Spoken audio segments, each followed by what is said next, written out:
राधे राधे भक्तों, आपका हमारे चैनल आध्यात्मिक कथाओं में स्वागत है। आज हम लेकर आए हैं बृहस्पतिवार व्रत कथा। बृहस्पति देव, जिन्हें गुरु के नाम से भी जाना जाता है, ज्ञान, धन, सौभाग्य और वैवाहिक सुख के दाता माने जाते हैं। कहा जाता है कि जो व्यक्ति श्रद्धा, विश्वास के साथ गुरुवार का व्रत करता है और कथा सुनता है, उसके जीवन से सभी दुख बाधाएं दूर हो जाती हैं। इस प्रकार जो भी श्रद्धा भाव से बृहस्पतिवार का व्रत करता है, उसकी सभी इच्छाएं पूर्ण होती हैं। इस दिन पीले वस्त्र पहनना, पीले फूल चढ़ाना और चने की दाल का दान करना विशेष शुभ माना जाता है। व्रत कथा सुनने और पूजन करने से घर में सुख समृद्धि और वैवाहिक जीवन में खुशहाली बनी रहती है। भारतवर्ष में एक प्रतापी और दानी राजा राज्य करता था। वह नित्य गरीबों और ब्राह्मणों की सहायता करता था। यह बात उसकी रानी को अच्छी नहीं लगती थी। वह ना तो गरीबों को दान देती और ना ही भगवान का पूजन करती थी, और राजा को भी दान देने से मना किया करती थी। एक दिन राजा शिकार खेलने वन को गए हुए थे, तो रानी महल में अकेली थी। उसी समय बृहस्पति देव साधु वेश में राजा के महल में भिक्षा मांगने के लिए गए और भिक्षा मांगी। रानी ने भिक्षा देने से इनकार कर दिया और कहा, हे साधु महाराज, मैं तो इस दान पुण्य से तंग आ गई हूँ। मेरे पति सारा दिन ऐसे ही लुटाते रहते हैं। मेरी इच्छा है कि हमारा सब धन नष्ट हो जाए, फिर ना रहेगा बांस और ना बजेगी बांसुरी। साधु ने कहा, हे देवी, तुम बड़ी ही विचित्र हो। धन और संतान तो सभी चाहते हैं, पुत्र और लक्ष्मी तो पापी के घर भी होनी चाहिए। यदि तुम्हारे पास अधिक धन है तो भूखों को भोजन कराओ, प्यासों को प्याऊ बनवाओ, मुसाफिरों के लिए धर्मशालाएं खुलवाओ। जो निर्धन है, अपनी कुंवारी कन्याओं का विवाह नहीं कर सकते, उनका विवाह करा दो। ऐसे और कई काम हैं जिनके करने से तुम्हारा यश लोक परलोक में फैलेगा। परंतु रानी पर उपदेश का कोई प्रभाव नहीं पड़ा। वह बोली, महाराज, आप मुझे कुछ ना समझाएं। मैं ऐसा धन नहीं चाहती जो हर जगह बांटती फिरूं। साधु ने उत्तर दिया, यदि तुम्हारी यही इच्छा है तो तथास्तु। तुम ऐसा करना कि बृहस्पतिवार को घर लीपकर पीली मिट्टी से अपना सिर धो लेना और स्नान करना, भट्टी चढ़ाकर कपड़े धोना। ऐसा करने से आपका सारा धन नष्ट हो जाएगा। इतना कहकर साधु महाराज वहां से आलोप हो गए। साधु के अनुसार कई बातों को पूरा करते हुए रानी को केवल 3 बृहस्पतिवार ही बीते थे कि उसकी समस्त धन संपत्ति नष्ट हो गई। भोजन के लिए राजा का परिवार तरसने लगा। तब एक दिन राजा ने रानी से बोला, हे रानी, तुम यहीं रहो। मैं दूसरे देश में जाता हूँ, क्योंकि यहाँ पर सभी लोग मुझे जानते हैं, इसीलिए मैं कोई छोटा कार्य नहीं कर सकता। ऐसा कहकर राजा प्रदेश चला गया। वहाँ वह जंगल से लकड़ी काट कर लाता और शहर में बेचता। इस तरह वह अपना जीवन व्यतीत करने लगा। इधर राजा के प्रदेश जाते ही रानी और दासी दुखी रहने लगे। जब एक बार रानी और दासी को 7 दिन तक बिना भोजन किए रहना पड़ा, तो रानी ने अपनी दासी से कहा, हे दासी, पास ही के नगर में मेरी बहन रहती है। वह बड़ी धनवान है, तो उसके पास जा और कुछ ले आ, ताकि थोड़ी बहुत गुजर बसर हो जाए। दासी रानी की बहन के पास गई। उस दिन गुरुवार था और रानी की बहन उस समय बृहस्पतिवार व्रत कथा सुन रही थी। दासी ने रानी की बहन को अपनी रानी का संदेश दिया, लेकिन रानी की बड़ी बहन ने कोई उत्तर नहीं दिया। जब दासी को रानी की बहन से कोई उत्तर नहीं मिला, तो वह बहुत दुखी हुई और उसे क्रोध भी आया। दासी ने वापस आकर रानी को सारी बात बताई। सुनकर रानी ने अपने भाग्य को कोसा। उधर रानी की बहन ने सोचा कि मेरी बहन की दासी आई थी, परंतु मैं उससे कुछ नहीं बोल सकी, इससे वह बहुत दुखी हुई है। कथा सुनकर और पूजन समाप्त करके वह अपनी बहन के घर आई और कहने लगी, हे बहन, मैं बृहस्पतिवार का व्रत कर रही थी। तुम्हारी दासी मेरे घर आई थी, परंतु जब तक कथा होती है तब तक ना तो उठते हैं और ना ही बोलते हैं, इसीलिए मैं नहीं बोली। कहो दासी, क्यों आई थी? रानी बोली, बहन, तुमसे क्या छिपाऊं, हमारे घर में खाने तक को अनाज नहीं है। ऐसा कहते कहते रानी की आंखें भर आई। उसने दासी समेत 7 दिनों से भूखे रहने तक की बात भी अपनी बहन को विस्तार पूर्वक सुना दी। रानी की बहन बोली, देखो बहन, भगवान बृहस्पति देव सबकी मनोकामना पूर्ण करते हैं। देखो, शायद तुम्हारे घर में अनाज रखा हो। पहले तो रानी को विश्वास नहीं हुआ, पर बहन के आग्रह करने पर उसने अपनी दासी को अंदर भेजा, तो उसे सचमुच अनाज से भरा एक घड़ा मिला। यह देखकर दासी को बड़ी हैरानी हुई।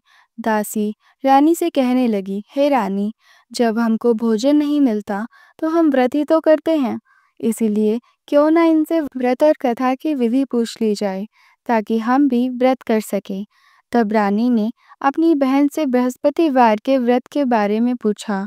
उसकी बहन ने बताया, बृहस्पतिवार के व्रत में चने की दाल और मुनक्का से विष्णु भगवान का केले की जड़ में पूजन करें तथा दीपक जलाएं, व्रत कथा सुने और पीला भोजन ही करें। इससे बृहस्पति देव प्रसन्न होते हैं। व्रत और पूजन विधि बताकर रानी की बहन अपने घर को लौट गई। 7 दिन के बाद जब गुरुवार आया तो रानी और दासी ने व्रत रखा। गुड़साल में जाकर चना और गुड़ लेकर आई, फिर उससे केले की जड़ में तथा विष्णु भगवान का पूजन किया। अब पीला भोजन कहाँ से लाएं? इस बात को लेकर दोनों बहुत दुखी थे, क्योंकि उन्होंने व्रत रखा था, इसलिए बृहस्पति देव उनसे प्रसन्न थे। इसीलिए वे एक साधारण व्यक्ति का रूप धारण कर 2 थाल में सुंदर पीला भोजन दासी को दे गए।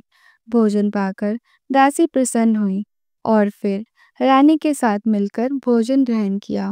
उसके बाद वे सभी गुरुवार को व्रत और पूजन करने लगी। बृहस्पति भगवान की कृपा से उनके पास फिर से धन संपत्ति आ गई, परंतु रानी फिर से पहले की तरह आलस करने लगी। तब दासी बोली, देखो रानी, तुम पहले भी इसी प्रकार आलस करती थी। तुम्हें धन रखने में कष्ट होता था, इस कारण सभी धन नष्ट हो गया, और अब जब भगवान बृहस्पति देव की कृपा से धन मिला है तो तुम्हें फिर से आलस्य नहीं करना चाहिए। रानी को समझाते हुए दासी कहती है कि बड़ी मुसीबतों के बाद हमने यह धन पाया है, इसलिए हमें दान पुण्य करना चाहिए, भूखे मनुष्यों को भोजन कराना चाहिए और धन को शुभ कार्यों में खर्च करना चाहिए, जिससे तुम्हारे कुल का यश बढ़ेगा, स्वर्ग की प्राप्ति होगी और पितृ प्रसन्न होंगे। दासी की बात मानकर रानी अपना धन शुभ कार्यों में खर्च करने लगी, जिससे पूरे नगर में उसका यश फैलने लगा। बृहस्पतिवार व्रत कथा के बाद श्रद्धा के साथ ही आरती की जानी चाहिए। इसके बाद प्रसाद बांटकर उसे ग्रहण करना चाहिए। एक दिन राजा दुखी होकर जंगल में एक पेड़ के नीचे आसन जमाकर बैठ गया। वह अपनी दशा को याद करके व्याकुल होने लगा। बृहस्पतिवार का दिन था। एकाएक उसने देखा, एक निर्जन वन में एक साधु प्रकट हुए। वह साधु वेश में स्वयं बृहस्पति देवता थे।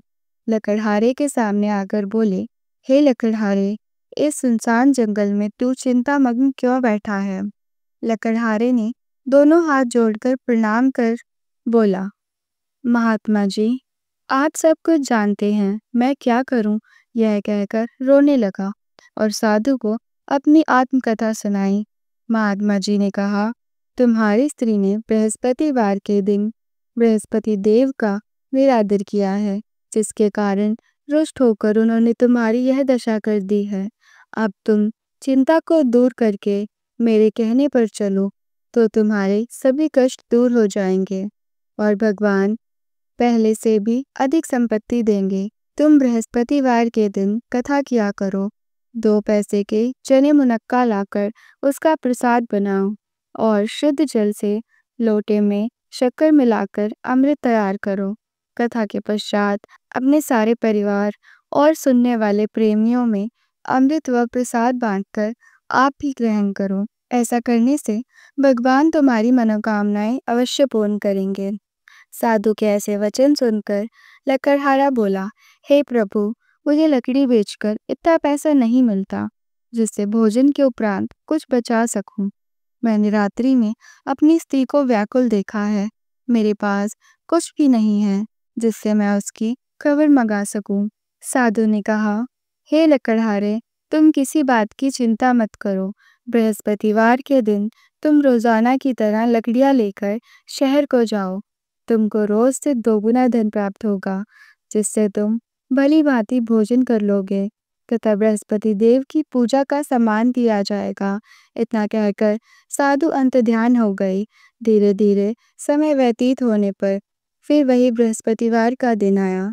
लकड़हारा जंगल से लकड़ी काटकर किसी शहर में बेचने गया। उसे उस दिन और दिनों से अधिक पैसा मिला। राजा ने चना गुड़ आदि लाकर गुरुवार का व्रत किया। उस दिन से उसके सभी कलेश दूर हो गए। परंतु जब दोबारा गुरुवार आया तो व्रत करना भूल गया। इस कारण बृहस्पति देव नाराज हो गए। उस दिन उस नगर के राजा ने विशाल यज्ञ का आयोजन किया था तथा शहर में यह घोषणा करा दी थी कि कोई भी मनुष्य अपने घर में भोजन ना बनाए और ना ही आग जलाए। समस्त जनता मेरे यहाँ भोजन करने के लिए आए। इस आज्ञा को जो ना मानेगा उसे फांसी की सजा दी जाएगी। इस तरह की घोषणा संपूर्ण नगर में करवा दी गई। राजा की आज्ञा अनुसार शहर के सभी लोग भोजन करने आए, लेकिन लकड़हारा कुछ देर से पहुंचा, इसलिए राजा उसको अपने साथ घर ले गए और घर ले जाकर भोजन करा रहे थे तो रानी की दृष्टि खूंटी पर पड़े हार पर पड़ी। वहां हार ना दिखने पर रानी ने निश्चय कर लिया कि मेरा हार इसी मनुष्य ने चुराया है। उसी समय सिपाहियों को बुलाकर उसे कारागार में डलवा दिया गया। जब लकड़हारा कारागार में पड़ा था, वह बहुत दुखी होकर विचार करने लगा कि ना जाने मैंने ऐसा कौन सा पूर्व जन्म में कर्म किया है जो मुझे यह दुख प्राप्त हुआ। और उसी साधु को याद करने लगा जो कि जंगल में मिला था। उसी समय तत्काल बृहस्पति देव साधु के रूप में आए और उसकी दशा को देखकर कहने लगे, अरे मूर्ख, तूने बृहस्पति देव की कथा नहीं करी, इस कारण तुझे दुख प्राप्त हुआ। अब चिंता मत कर। बृहस्पतिवार के दिन कारागार के बाहर दरवाजे पर 4 पैसे पड़े मिलेंगे। उनसे तू बृहस्पति देव की पूजा करना, तेरे सभी कष्ट दूर हो जाएंगे। बृहस्पतिवार के दिन उसे 4 पैसे पड़े मिले। लकड़हारे ने कथा कही। उसी रात्रि बृहस्पति देव ने उस नगर के राजा को स्वप्न में आकर कहा, हे राजा, तूने जिस आदमी को कारागार में बंद किया है वह निर्दोष है, वह राजा है, उसे छोड़ दे। रानी का हार उसी खूंटी पर लटका है। अगर तू ऐसा नहीं करेगा तो मैं तेरे राज्य को नष्ट कर दूंगा। राजा प्रातःकाल उठा और खूंटी पर हाथ देखकर लकड़हारे को बुलवाकर क्षमा मांगी तथा लकड़हारे को योग्य सुंदर वस्त्र आभूषण देकर विदा किया। बृहस्पति देव की आज्ञा अनुसार लकड़हारा अपने नगर को चला गया। राजा जब अपने नगर के निकट पहुंचा तो उसे बड़ा आश्चर्य हुआ। नगर में पहले से अधिक बाग, तालाब, कुएं तथा बहुत सी धर्मशालाएं, मंदिर आदि बन गए थे। राजा ने पूछा, यह बाग और धर्मशाला किसका है? तब नगर के सब लोग कहने लगे, यह सब तो रानी और दासी के हैं। राजा को आश्चर्य हुआ और गुस्सा भी आया। जब रानी ने यह खबर सुनी कि राजा आ रहे हैं तो उसने अपनी दासी से कहा, हे दासी, देख, राजा हमको कितनी बुरी हालत में छोड़ गए थे। हमारी ऐसी हालत देखकर वह लौट ना जाए, इसीलिए तू दरवाजे पर खड़ी हो जा। आज्ञा अनुसार दासी दरवाजे पर खड़ी हो गई और राजा आए तो उन्हें अपने साथ ले आई। तब राजा ने क्रोध करके अपनी रानी से पूछा कि यह धन तुम्हें कैसे प्राप्त हुआ? तब उसने कहा, हमें यह सब धन बृहस्पति देव की कृपा से और उनके व्रत के प्रभाव से प्राप्त हुआ है। राजा ने निश्चय किया कि 7 दिन बाद तो सभी बृहस्पति देव का पूजन करते हैं, परंतु मैं प्रतिदिन दिन में 3 बार कहानी करूंगा तथा रोज व्रत करूंगा। अब हर समय राजा के दुपट्टे में चने की दाल बंधी रहती थी। दिन में 3 बार कहानी करता था। एक रोज राजा ने विचार किया कि चलो अपनी बहन के घर हो आए। इस तरह विचार कर वह अपनी बहन के यहाँ चलने लगा। मार्ग में उसने देखा कुछ आदमी एक मुर्दे को ले जा रहे हैं। उन्हें रोककर राजा कहने लगा, अरे भाइयों, मेरी बृहस्पति देव की कथा सुन लो। वे बोले, लो, हमारा आदमी मर गया है और इसको अपनी कथा की पड़ी है। परंतु कुछ आदमी बोले, अच्छा कहो, हम तुम्हारी कथा भी सुनेंगे। राजा ने दाल निकाली और जब कथा आधी हुई तो मुर्दा हिलने लगा, और जब कथा समाप्त हो गई तो वह राम राम करके उठ खड़ा हुआ। आगे मार्ग में उसने एक किसान को खेत में हल चलाते देखा। राजा ने उसे देखकर उसको बोला, अरे भैया, तुम मेरी बृहस्पतिवार की कथा सुन लो। किसान बोला, जब तक मैं तेरी कथा सुनूंगा तब तक मैं अपना खेत जोत लूंगा। जा, अपनी कथा किसी और को सुनाना। इस तरह राजा आगे चलने लगा। राजा के हटते ही बैल पछाड़ खाकर गिर गए और किसान के पेट में बड़ी जोर का दर्द होने लगा। उसी समय उसकी माँ रोटी लेकर आई। उसने जब यह देखा तो अपने पुत्र से सब हाल पूछा और बेटे ने सभी हाल कह दिया।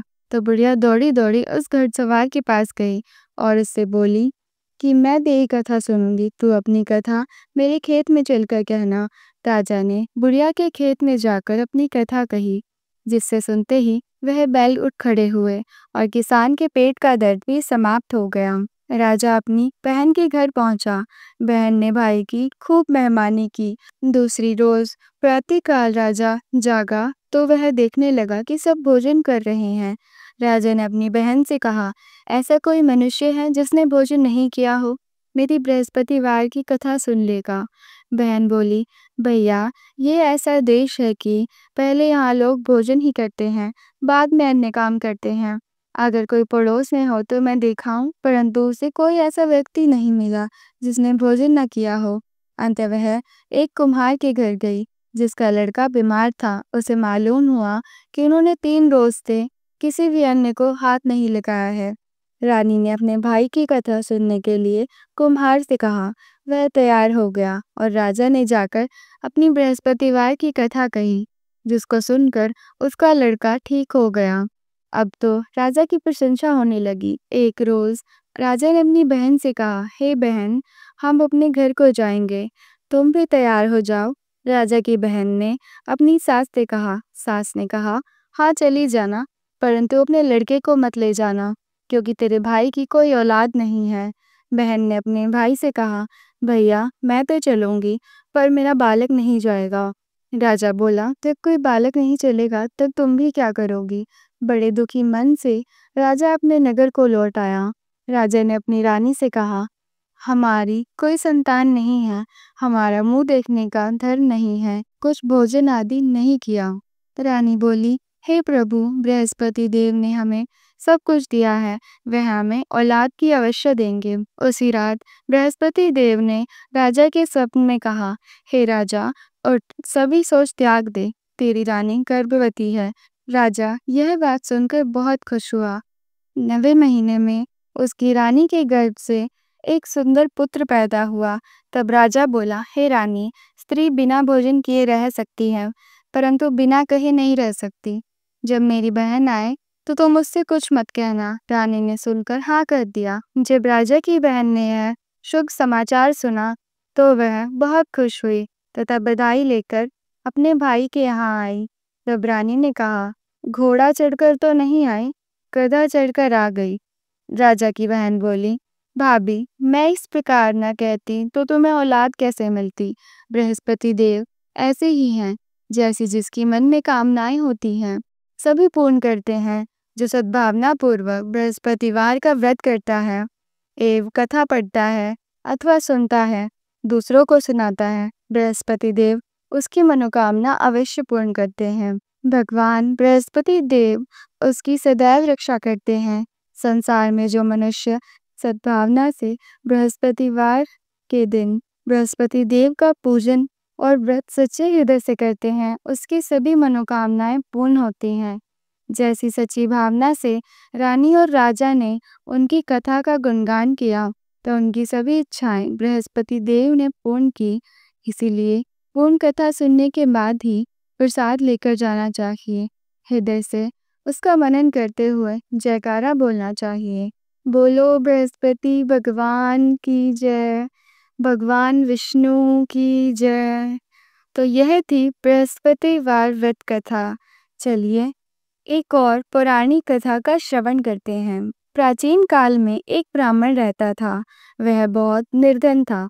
उसके घर कोई संतान नहीं थी। उसकी स्त्री बहुत मलिनता से रहती थी। वह न स्नान करती, न ही किसी देवता का पूजन करती थी। इससे ब्राह्मण देवता बड़े ही दुखी थे। बेचारे बहुत कुछ करते थे, परंतु उनका कुछ परिणाम ना निकलता। भगवान की कृपा से ब्राह्मण की स्त्री को कन्या रूपी रत्न पैदा हुआ।